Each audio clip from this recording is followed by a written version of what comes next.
নমস্কার, রিপাবলিক বাংলার ফেসবুক পেজে আপনাদেরকে স্বাগত জানাই। আপনাদের সঙ্গে রয়েছে আমি শ্রেয়সী এবং এই মুহূর্তে আমি যে জায়গায় রয়েছি ক্যানিং পশ্চিমের ধর্মতলা নামক একটি জায়গা। ধর্মতলার জেলেপাড়া এলাকার বাসিন্দা তিনজনকে খুন করা হয়েছে। এই মুহূর্তে আমি একদম পুরো ঘটনাস্থলে রয়েছি এবং বারংবার এরকম ধরনের ঘটনা আমরা আশপাশ থেকে পাচ্ছি, যা নিয়ে কিন্তু আরও একবার করে আতঙ্ক ছড়িয়েছে। বিশেষত ক্যানিংয়ের এই এলাকার মানুষজন তারা আতঙ্কিত হয়ে রয়েছেন। এলাকায় যতগুলো দোকানপাট রয়েছে সমস্ত দোকানপাট বন্ধ রয়েছে। একটুখানি ঘুরিয়ে দেখানোর চেষ্টা করছি আপনাদেরকে একদম আশেপাশের জায়গাগুলো যে কার্যত থমথমে হয়ে রয়েছে। আর সব থেকে বড় কথা, এই মুহূর্তে আমি যে জায়গাটাতে রয়েছি একদম পুরো একটা ক্ষেতের মাঝখানে, চাষের জমির মাঝখানে এখনো রক্ত পড়ে রয়েছে, দেখতে পাচ্ছেন। আর এই জায়গায় একই জায়গায় তিনটে খুন জানিয়ে ইতিমধ্যেই কিন্তু রাজনৈতিক তরজা শুরু হয়ে গেছে যে এর পেছনে কারা রয়েছে। ইতিমধ্যেই শাসক দলের পক্ষ থেকে বিজেপির দিকে দোষের আঙুল তোলা হয়েছে, অন্যদিকে বিজেপি পুরো বিষয়টাকে অস্বীকার করেছে। কিন্তু বিষয়টা যেটা, যে আমরা জানি যে সামনেই 21শে জুলাই এবং এই যে তিনজন, যে স্বপন মাঝি সহ আরো দুজন, তারা একদম এই আলের ধারের যে রাস্তা, সেই রাস্তা ধরে, একটু দেখাচ্ছি, সেই রাস্তা ধরে তারা যাচ্ছিলেন 21শে জুলাইয়ের প্রস্তুতি করতে। আর এই রাস্তা ধরে যাওয়ার সময় তাদেরকে এখানে প্রথমে গুলি করা হয় এবং তারপরে মৃত্যু নিশ্চিত করতে কুপিয়ে খুন করা হয়। এবং এই যে পুরো ঘটনার জেরে শান্তি শৃঙ্খলা থেকে শুরু করে মানুষের নিরাপত্তা সবকিছু নিয়ে প্রশ্ন উঠে যাচ্ছে। ইতিমধ্যেই মৃত স্বপন মাঝি, তার বাড়ির লোক, তার স্ত্রী বিশেষত, তিনি কিন্তু অভিযোগ জানিয়েছেন পুরো বিষয়টা নিয়ে এবং তিনি বলেছেন যে বছরখানেক আগের ঘটনা।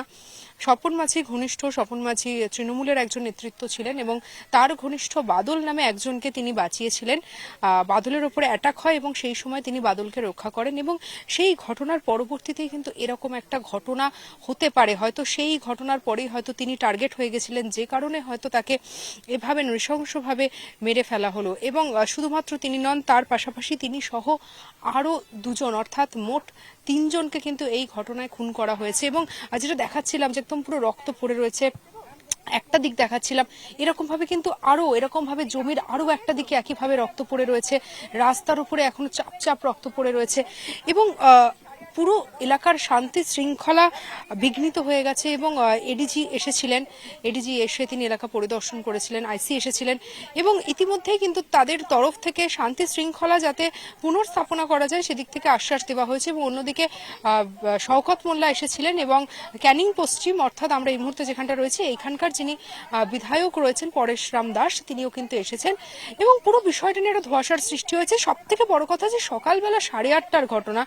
সকালবেলা 8:30টায় দিনে দুপুরে কি করে এরকম একটা ঘটনা ঘটতে পারলো, যেখানে আমরা জানি যে গ্রাম্য এলাকাগুলোতে সকাল 8:30 মানে কিন্তু এমন একটা সময় যেখানে সবাই বাজারে যায়, দোকানে যায় এবং যথেষ্ট পরিমাণে একটা ভিড় থাকে এই সময়টাতে।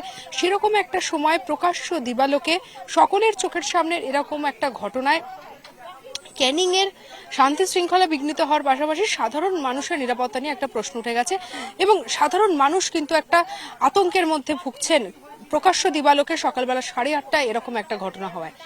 এরকম বিভিন্ন কন্টেন্ট নিয়ে আমরা আপনাদের কাছে চলে আসি রিপাবলিক বাংলার ফেসবুক পেজে। তার জন্য অবশ্যই রিপাবলিক বাংলার ফেসবুক পেজকে লাইক করবেন, শেয়ার করবেন এবং আমাদের যে ইউটিউব চ্যানেল রয়েছেন সেই চ্যানেলকে সাবস্ক্রাইব করবেন। আর সব খবর সবার আগে জানতে অবশ্যই নজর রাখুন রিপাবলিক বাংলায়।